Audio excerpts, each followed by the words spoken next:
Please remember, the views and opinions expressed by this show or any other show on DV Radio and its guests are strictly those of said individuals and do not reflect those of the DV Radio staff, nor the staff of dysfunctional veterans.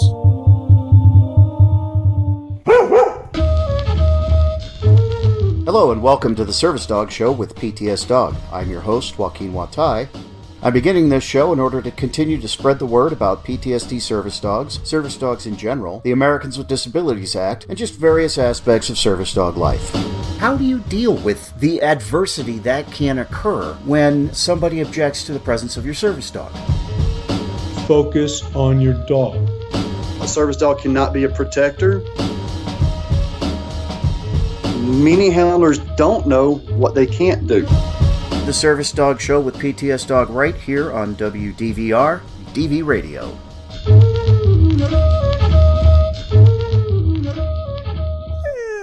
Hello and welcome to the Service Dog Show with PTSDog. I'm your host, Joaquin Watai.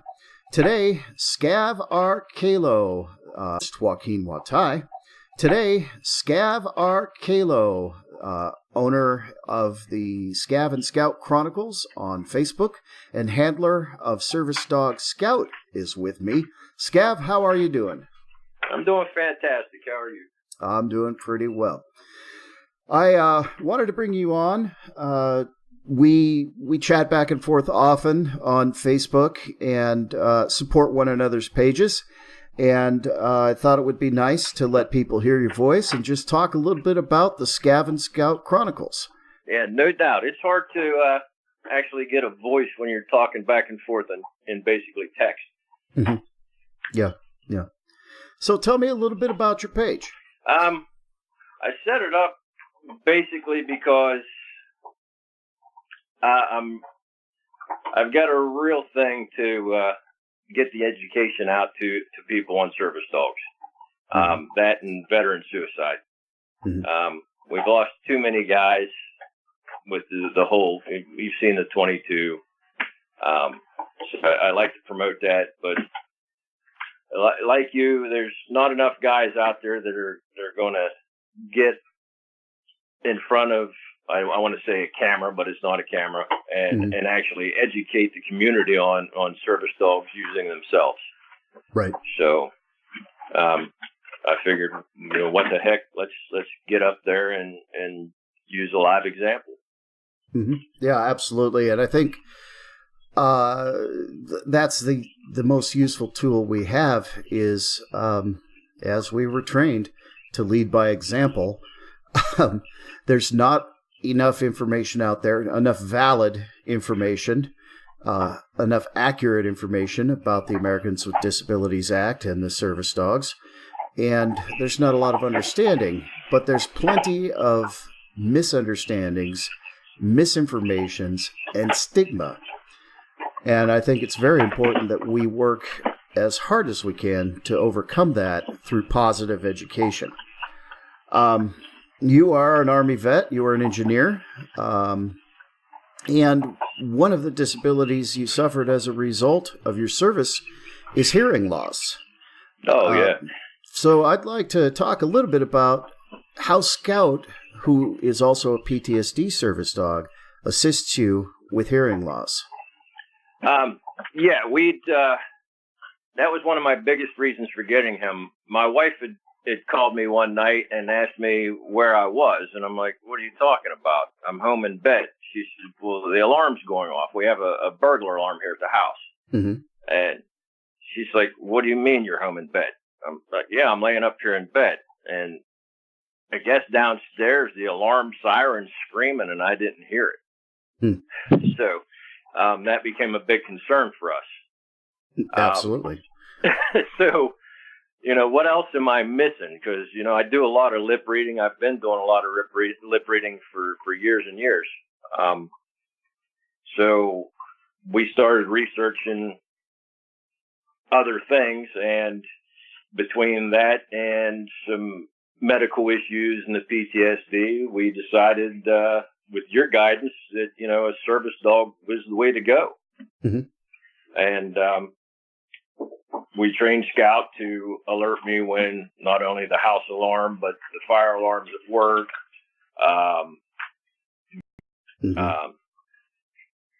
which is interesting. When we have a fire alarm test at work quite often, 21 times that day they set the fire alarm off. So 21 times we got up from my desk and walked almost 75 yards out the door. He sat, I gave him a treat, and wash, rinse, repeat.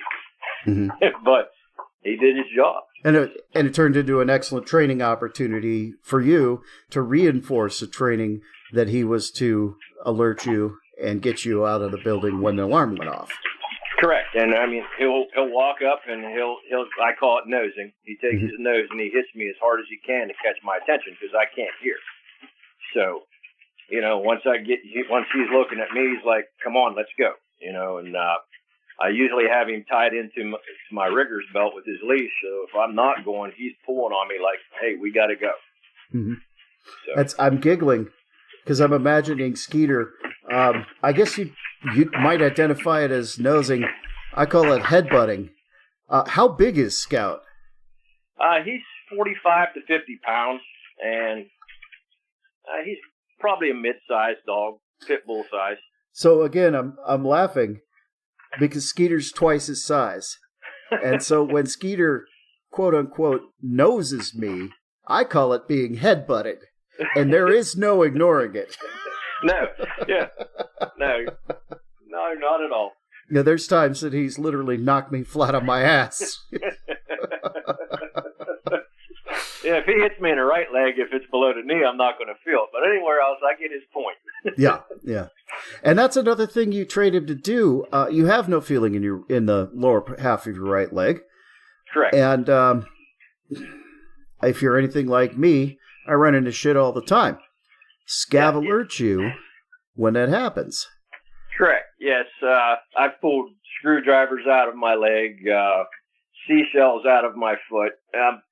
That right leg is just all scarred up because I'm all constantly running into stuff. I can't feel it. And so that was his other job, is to alert me when I'm bleeding. And again, he'll, nose me or whatever we want to call it and let me know that it's bleeding. And he'll keep everybody back except me and the medic or doctor that's working on, in case there's a crowd, and we'll get the bleeding stopped. That's awesome. So we talked a little bit before the show, and Scout is a Tadsaw dog. Correct. Tell me a little bit about the program and using the program. When I contacted Bart Sherwood, I was looking for a trainer to help me with the hearing, and unfortunately there was nobody in my area, but I'm in the middle of nowhere pretty much.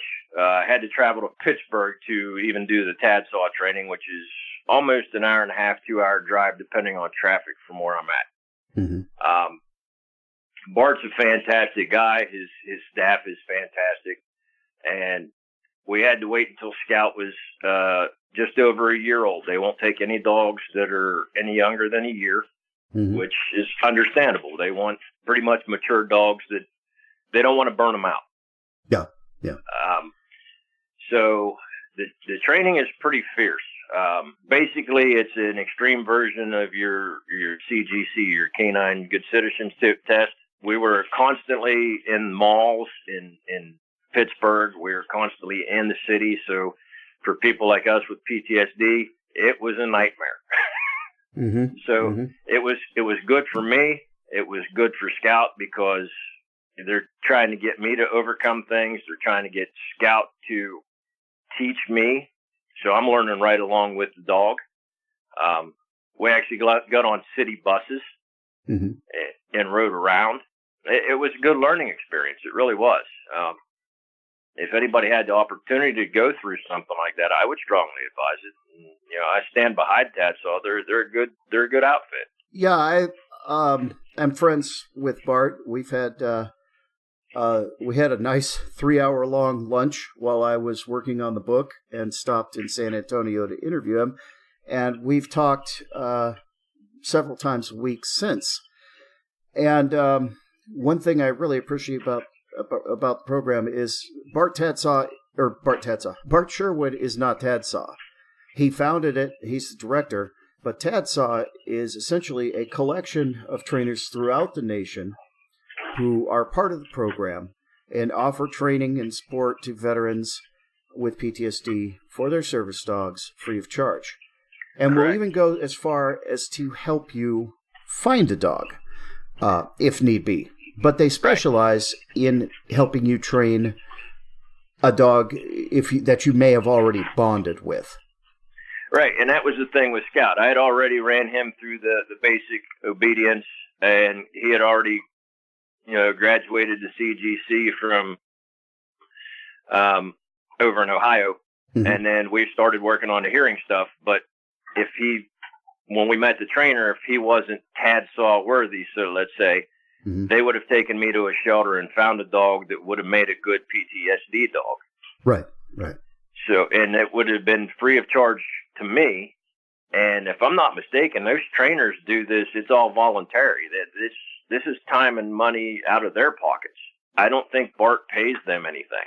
I'm honestly not real sure. I think he does pay them something, but that's TADSAW's business. Right. But either way, it's cool that he came up with the idea to create a network of trainers, in different areas in order to reach more veterans. But this is not the TADSAW Appreciation Show. This is the Scav and Scout Appreciation Show. You and Scout do some really cool things. One of the ones that I think is kind of mind-blowing is riding the bike. Tell me, how did you train your dog to ride your motorcycle with you? Baby steps, just like everything else we do with dogs. We put it in the driveway, and I put him on my lap, and we sat there and we talked. And that's pretty much it for the first day. I talked to him and just chilled out. It was something new for him, so I didn't want to freak him out. And we did that for a couple of days. And then a few days later, I started it, which startled him a little bit. But, you comfort him, positive reinforcement. And then every day at 5-10 minutes, we would just let it run. And then a couple of days after that, I would just slowly coast down the driveway with, first gear or whatever. And then shortly after that, we'd go down my street and back and forth. Probably within 2 or 3 week period, we were riding to work, which is only about a 40-mile-an-hour zone. But once he got comfortable with it, we're riding to Virginia now, which is a 5-hour trip. Wow. So, he does real well. Awesome. And are you a member of a motorcycle club, or I thought I saw? Yes, I am. Okay, which that's kind of cool. Is it a veterans motorcycle club, if I can ask? It's veterans, first responders, police officers. Oh, okay, very cool, very cool. How, when you ride up with Scout, how do they respond? All my guys are really cool with it. They love him. They all know who he is. And, of course, it's just like being in the military. We all got each other's back. Everybody's a brother. And if I'm freaking out or having a moment, they'll take care of me and the dog. So. That's fantastic. So you created the Scav and Scout Chronicles. How long ago? I want to say it's been at least 2 years. I'd have to get on and actually look. Maybe a little bit longer than that. So about the same length of time that I've had PTSDog up. Maybe. In fact, I think you might have been one of my earliest followers. I found you through the DVs. Yeah, I kind of worked real subversively to get the word out about my page. I started writing posts and posting them to DV and to disgruntled vets. And actually disgruntled Nevermore is who kind of picked up on my page and said, this guy won't stop posting, so let's get a hold of him and talk to him and see what he's all about. And it just kind of grew from there. They got me on Disgruntled Discussions, and then Bo from DV Radio contacted me, and they got me on to Barracks Talk, and it was all it just all built from there. You just kind of steamrolled into the guy, which is fantastic. Well, and it wasn't my intention to become the guy so much as it was, look, and you know this, I'm sure. When you're out working with Scout in public, going grocery shopping or running errands or whatever it is, you are surrounded, absolutely surrounded by complete lack of knowledge or a complete fullness of misinformation about service dogs. And I got to where, when Skeeter was about 5 years old, I got fed up. I really got fed up. I was so tired of people being so ignorant about service dogs. And I thought, well, I wonder if there are any books or anything out there that teach people about this, that share the law, that explain, not all disabilities are visible. And I started looking. And there are plenty of books out there that guys wrote about me and my service dog. But nobody wrote a book about, look, this is what the whole PTSD service dog thing is all about. There's no owner's manual, for lack of a better term, about PTSD service dogs. There's no public awareness campaigns, nothing. And I was a journalist in the United States Navy for 15 years, and I thought, well, gee, I have the training. Why not write the book that I wish I had, Right.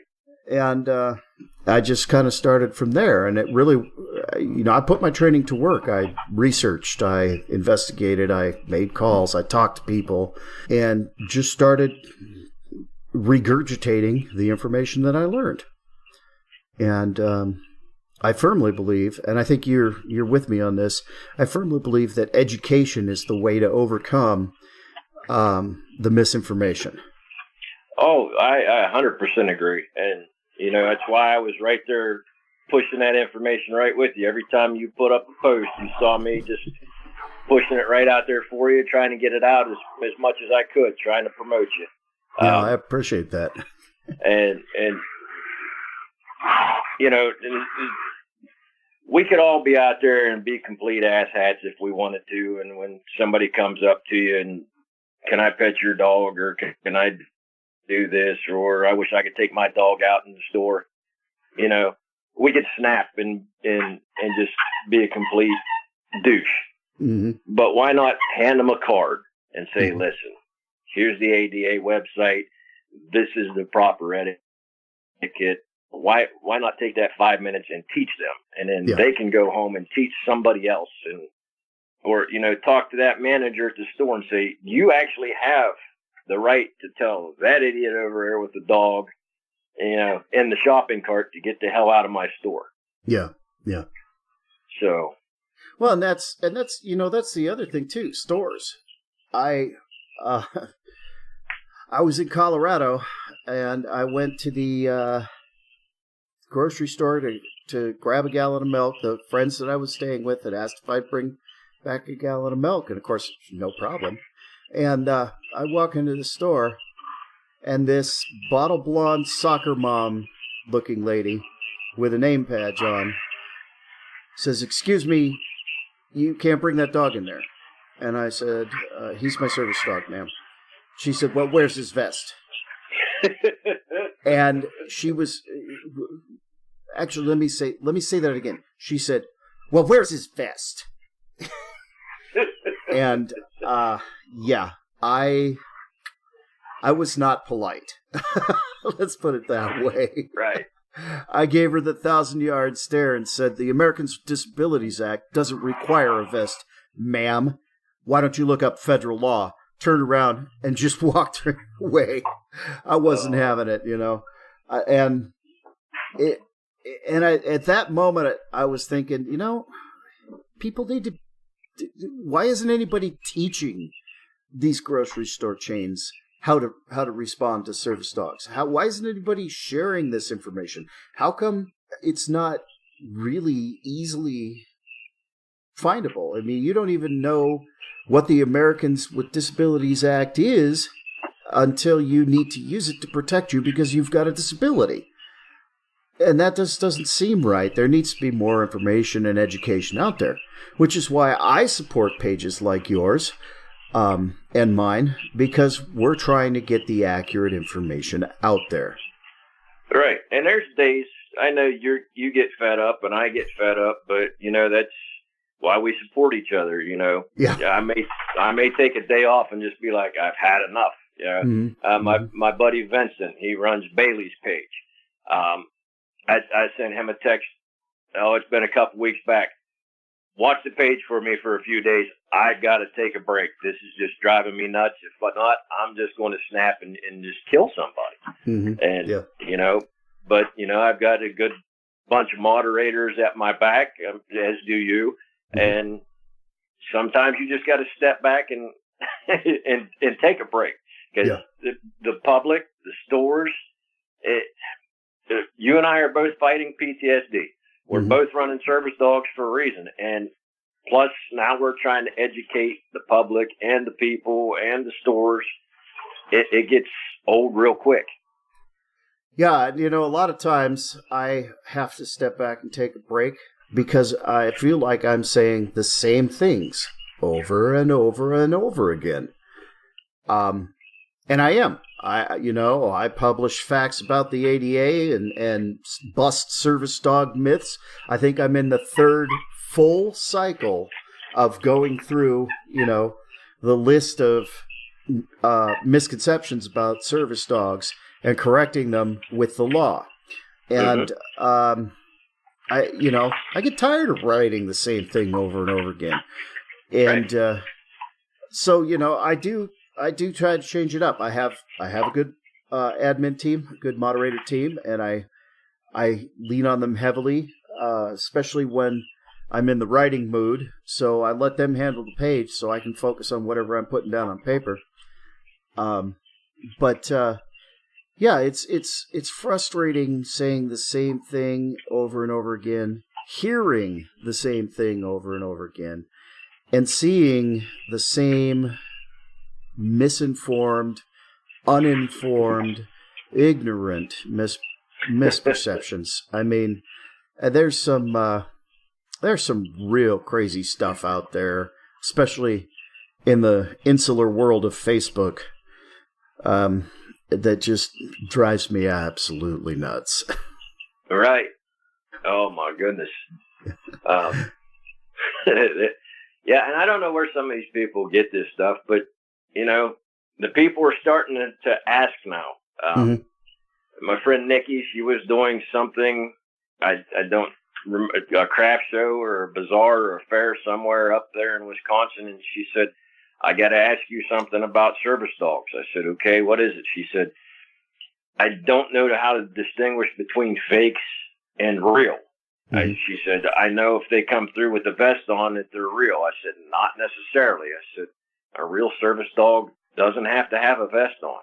She said, oh, you just made my life complete living hell. I said, well, I'm going to tell you what. Go to my page. The very top post is pinned there is a copy of the ADA law. I put it out there for everybody. It's always there. Quick reference. If you've got it on your phone, it's always there for a reason. Go read it. I said, and then if you got any questions, and it's like all day long, she was just like, what's this mean? What's it?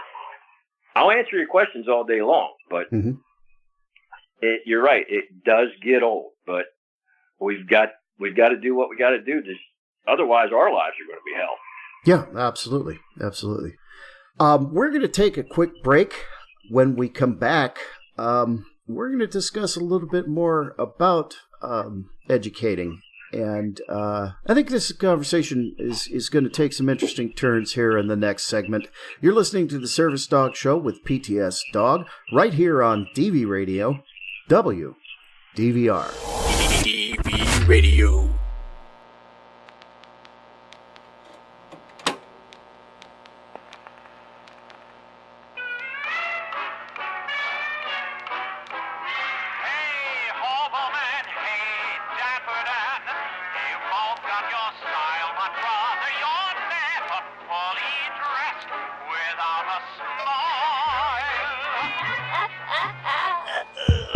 Who cares what they're wearing? It's what you wear from ear to ear, and not from head to toe. But you better wear come Halloween. Oh, 'cause I'm gonna be there. And the show's gonna be packed full of goodies. I can't wait. What songs do you want to hear? You better get them in now before it's too late.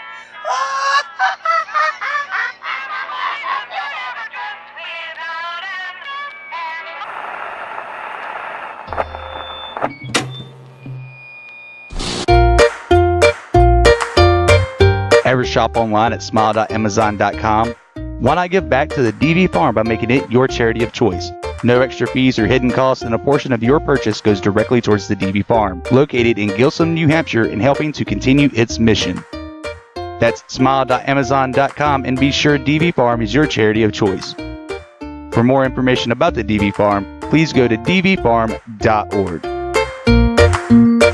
And we're back with the Service Dog Show with PTSDog. I'm your host, Joaquin Watai. You're listening to the Service Dog Show on DV Radio, WDVR. You can catch other veteran-made shows, such as Contraband, which airs on Saturday at 8 p.m. and 11:30 p.m. once a month. Host David Livy of SOSRA brings various entertainment guests on to talk about their life and where they got started in music and much, much more. So check out Contraband on DV Radio, WDBR, once a month at 8 p.m. and 11:30 p.m. on Saturdays. Look at the DV Radio website for more on when it airs. We're here with Scav R. Kalo, handler of Scout, the PTSD hearing and other various taskings service dog, and owner of the page The Scav and Scout Chronicles. And in the first segment of the show, we began discussing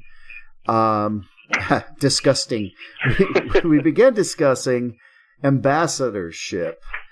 And that's a touchy subject with a lot of disabled handlers who use service dogs as part of the treatment or to assist them with their disabilities. What's your thoughts? Not everybody's cut out to be an ambassador for service dogs and awareness. What are your thoughts on that? It can be tough. I mean, there's days that I really don't feel like dealing with it. But I've got great support behind me. You know, I've got Scout. I've got my wife. My daughter's my secondary handler. She's been with me when we went through all the training, all the way from basics down to, you know, she went with me through most of the Tadsaw stuff. Mm-hmm. So they all keep me in line for the most part. So, you know, I've got that one person out there and they're just like really getting on my nerves. I can pretty much keep my cool and do the education over the anger. Mm-hmm. Mm-hmm. So. And it's not, I have to agree with you. Both my girlfriend and I are veterans. Both of us suffer from PTSD. I've used Skeeter for actively working almost 6 years now. And so how my PTSD affects me has changed drastically in those 6 years. It's not gone. It'll never go away. But because of the use of Skeeter and the experiences we've had together, I feel like I'm better able to deal with the things that cause stress that can lead to triggering events if I don't do something to waylay that trigger. Skeeter alerts me, hey, you're stressing out. This is not a situation that you may need to pursue. I listen to Skeeter, find a reason why I need to go in a different direction, focus on Skeeter, focus on my dog, and those stressors kind of start to go away. My girlfriend, Nevermore, she's learning that. She's learning to listen to Skeeter, but she still often suffers from triggering events. And it's interesting to see someone where I was when I began training Skeeter, beginning to understand what the change in Skeeter's life has created for me. And Skeeter will task for her. Skeeter will alert to her. And she's learning how to understand what he's telling her. So it's really cool it's cool. It's good and it's not. It's never good to watch your brother or sister going through a triggering event and having a meltdown when you know exactly what they're going through, you know? Right. But it is cool to see her starting to learn to listen to him. And we have a puppy now who we're going to begin training to become her PTSD service dog, Freya. And I'm excited to see what kind of growth and healing that gives to her. Well, the good thing is you have Skeeter, and it'll be easier for the other dog to pick up on what Skeeter's laying down. Mm-hmm. Mm-hmm. Yes and no. Skeeter's a grumpy old curmudgeon, and he doesn't want to be bothered with the puppy a lot. But she has started picking up on some of his methodology, deep pressure therapy, nudge alerts, some of the things like that. She's picking up on just by watching him. But as far as him teaching her goes, yeah, Skeeter doesn't like the puppy. But you did bring up something about Skeeter, picking up on your girlfriend's stressors or triggers. My wife's just starting to notice that, like, when she's feeling down or she's not feeling good or she's having anxiety, Scout will leave me and go over and, like, put his head on her lap and pretty much make her pet him. And like, hey, I got this, and then it's been about a month ago, one of the guys in my club, his son died, 21-year-old, 21 or 23, somewhere in there. And we went down to the clubhouse, or down to the funeral home, rather. And as soon as we walked in, Scout walked over, sat on his foot, and leaned hard into this guy's leg, and was like, there for him. He wasn't there for me at the time because this guy was grieving so hard. Yeah. And the guy just instinctively reached down and started petting Scout. Which releases the oxytocin and endorphins. And, yeah. The dogs pick up on who needs it the most. Even though Scout's my service dog, that guy needed more help than I did at that time. Yeah, yeah. And, when Skeeter does that, another veteran who uses a service dog, she coined the phrase ministers. Her dog ministers to other veterans. And I said, I'm stealing that. When Skeeter does that, when he picks up on somebody else and I'm in a good place, and he always looks at me and checks. Yo, absolutely. I say, go do your job. He's trained to work, to pick up with that empathy, that empathetic nature he's got, and go help the person that needs him. And he picks those people. He knows the ones. Every time. Never misses. He also never fails to find the veteran if there's a veteran in the Walmart. Skeeter finds him. Every time. I've met Korean War veterans, World War II veterans, Vietnam veterans, Desert Storm veterans, OEF, OIF veterans, in between Cold War veterans, because Skeeter was like, oh, hey, that guy, Dad, we got to go talk to him. He just knows. When the big dog says, we need to go this way, and he means it, it doesn't matter how trained he is, we go that way. Yeah, it's funny. But yeah, like we were talking about, it's, not every day is a good day. And we do our best to be ambassadors, absolutely. But some days we just can't. I get real frustrated with the attitude that I see a lot in the general public, that the dog's there for their entertainment. Oh, look, a dog, let's go pet him. And they don't seem to understand, no, that dog's there to help their handler. That person has a disability. Otherwise, the dog would not be there because it's not supposed to be legally. This is not a pet. This is a service dog. And there's a difference. Yes, they're the same animal, the same breed, same species. But a service dog is a working partner to their disabled handler. And teaching that to people, I think, that's something I'm still working on, finding the words to describe, where it's simple to understand. It's difficult because there's some people that we can educate pretty easily. Mm-hmm. And then there's the people that we've got to break down and be just a complete asshole to. There's no other way to say it. I mean, they just aren't going to get what we're saying until we pretty much snap. Yeah. Oh, I've gotten to the point where I've told someone, look, he has a right to be here with me by federal law. If you don't like it, you can go vote. And walked off. I mean, I do my best not to cuss at people in public, but I might have dropped a few F-bombs.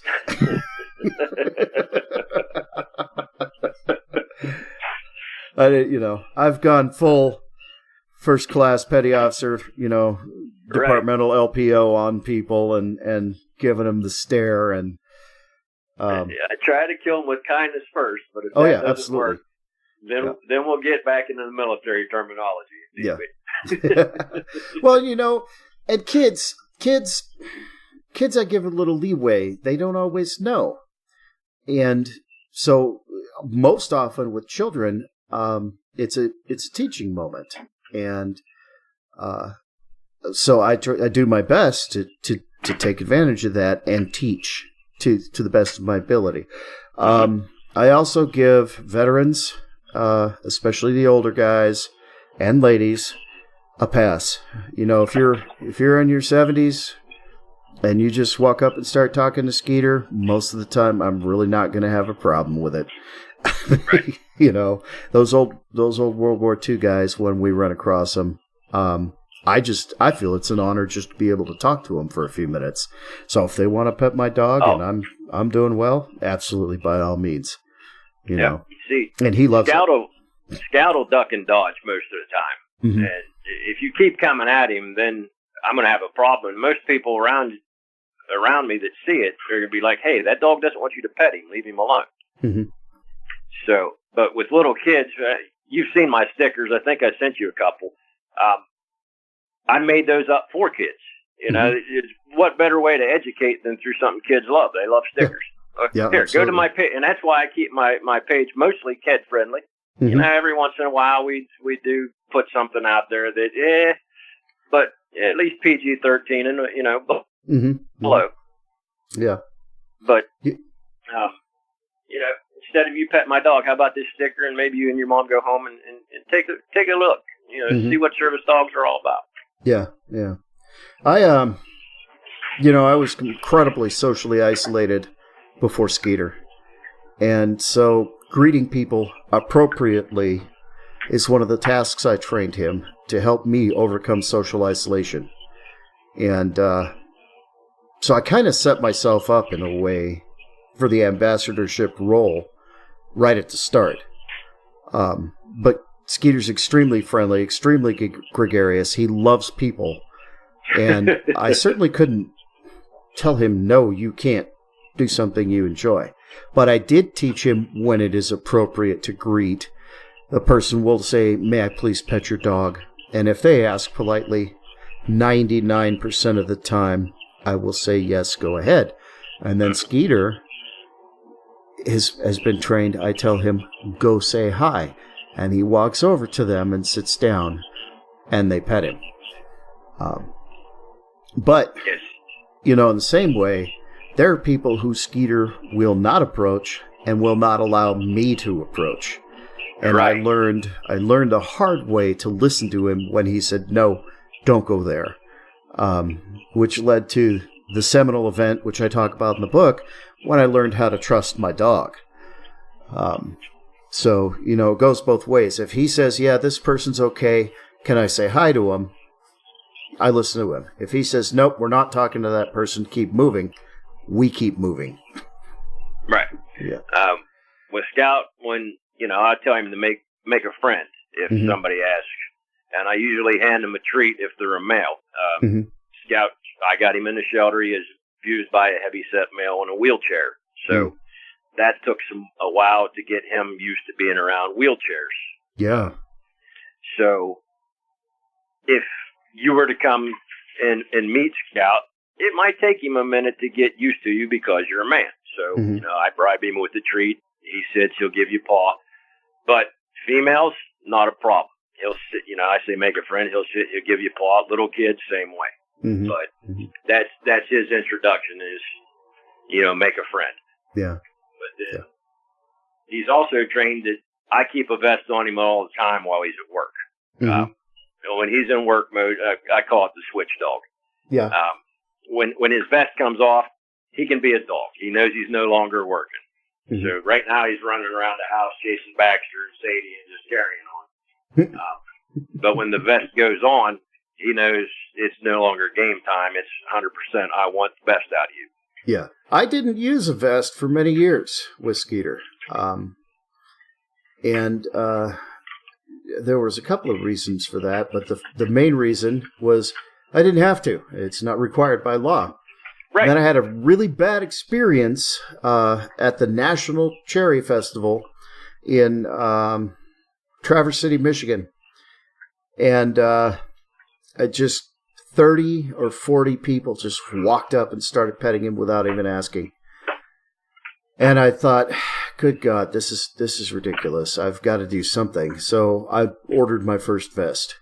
And I still, I've moved to the South now. And the heat, it depends on the temperature, honestly, whether or not he's wearing a vest or not. Because in the 75, 80 degrees and above, it's just too hot to compress his fur, which would just lock the heat in and would cause an injury to him. And there are days when I wish I'd put the vest on him, but I know that it would hurt him if I did because of the temperature, Oh, absolutely. And we got to take care of him. I got 2 different vests for Scout. Like I just changed over to his fall winter vest, and then if it gets too cold, I'll put some kind of jacket or hoodie on him, and then the boots come out in the winter. But he carries 2 packs on his vest because the medical equipment and the EpiPens. Yeah. As much as I walk into something, he's got to carry the clotting aid. That's his job. So yeah, absolutely. Speaking of the breed of your service dog, you are another bully breed handler. Scout is a what would be considered a pit bull by ignorant people. Right. Yeah, he's so ferocious and mean. He's bitten a priest and the misconceptions out there are shocking. I mean, in fact, I was reading commentary on a post celebrating the fact that Roxy, the PTSD service dog, an American Staffordshire Terrier, just won the Hero Dogs Award, the National Humane Hero Dogs Award, which is awesome. That is so awesome. I'm so excited for those 2. Oh, yeah. But the comments on the post were so horribly ignorant about quote-unquote pit bulls. And I just wanted to gouge my own eyes out. Unreal how people think about these dogs. And when it comes right down to it, why do pit bulls have such a bad reputation? Where do you find the most pit bulls? They're all service dogs. No. Well, there's a lot of them, and there's a lot of very successful bully breed pit bulls. But, where you find the most quote-unquote pit bull type dogs are in areas with depressed economies and usually very dense population. And these dogs were proliferated, easy to get and cheap, and untrained. So they bit a lot of people. Yeah, back, was it mid to late 80s when they were doing all that dog fighting? Yeah. That's when the pit really got a bad rep. Them and the Rottweilers. Mm-hmm. And you know what? The dogs were just doing what they were trained to do. People don't realize that. It's not the dog's fault. Baxter, this little Jack Russell Beagle, my wife's. Mm-hmm. He could be a ferocious little prick if we trained him to be that way. Mm-hmm. Absolutely. You know, he would be worse than any pit bull. It just depends on the trainer. Mm-hmm. And the argument is, well, it's a bigger dog, so its bite does more damage. No, that's not really true. Most dog bites from dogs that are not trained to be aggressive are usually fear or pain that causes the bite. And those kind of bites, I've suffered a few, are usually one snap and done. And don't break bones. Now, I've been bitten. I have the end of my right thumb was almost completely cut off by Skeeter's grandpa when I got my thumb in the wrong place, breaking up a fight between Skeeter's grandpa and Skeeter's dad.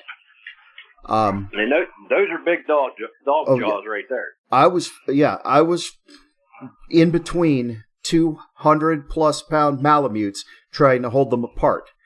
I got bit, but that comes with the territory when you're breeding dogs and you're dealing with these large dogs. You know, I don't blame the dog in any way, shape, or form. It was my dumb fault for putting my thumb in the wrong place.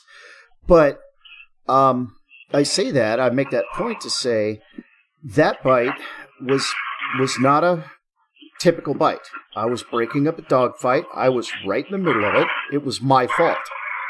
Right. But most bites are fear bites or pain bites. And it doesn't matter what size the dog is. Those bites are almost always one snap and done. And doesn't matter the size of the dog, they have these teeth called incisors that cause puncture wounds.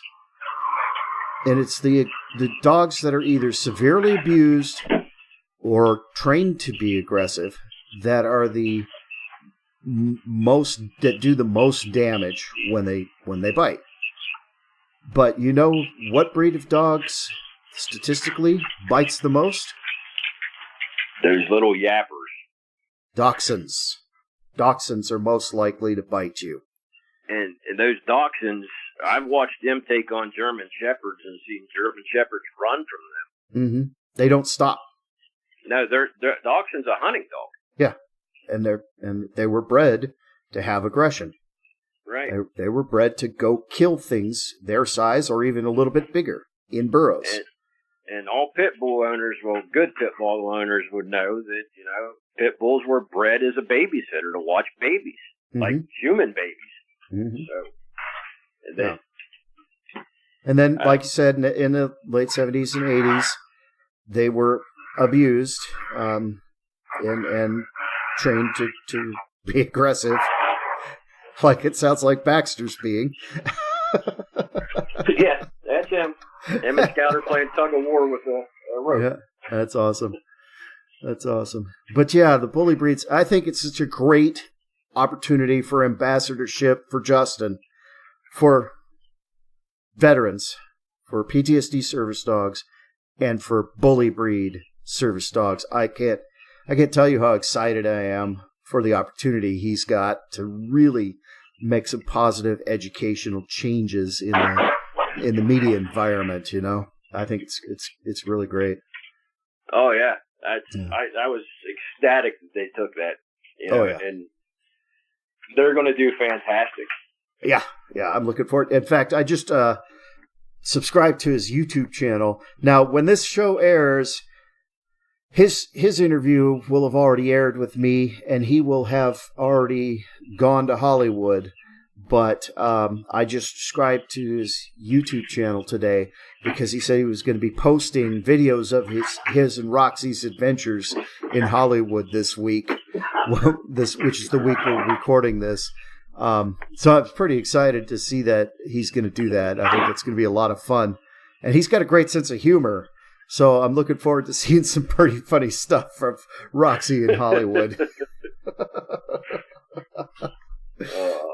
Alrighty. Well, Scav, where can we find you and Scout online? Well, you can find us at the Scav and Scout Chronicles on Facebook. Mm-hmm. Other than that, we kind of hide and keep to ourselves. Okay. Okay. And you'll run into us just about anywhere in the country because I travel. Okay. Usually on the East Coast. You'll see me post where I'm going to be. I'm usually in Virginia twice a year, and I'm going to be headed up to Iowa next June. I'll be down in Myrtle sometime in June. Oh, hey, when you come through North Carolina, let me know. Oh, you know I will, because I'll be stopping down there in Lexington somewhere. Well, I happen to live in Lexington, so hey. I know you do. We have a little lunch or something. All right. Well, thank you very much for joining me. You've been listening to the Service Dog Show with PTSDog right here on DV Radio, WDVR. I've been talking with Scav R. Kalo, handler of Scout, the PTSD hearing, and many other functions, Service Dog, and owner of the page, the Scav and Scout Chronicles. Before we go, I have to let you know that you can find a copy of my book, PTSDog, Post-Traumatic Stress Disorder and the Service Dog, at booklocker.com, amazon.com, and barnesandnoble.com. Thanks for listening to the Service Dog Show with PTSDog right here on DV Radio, WDVR.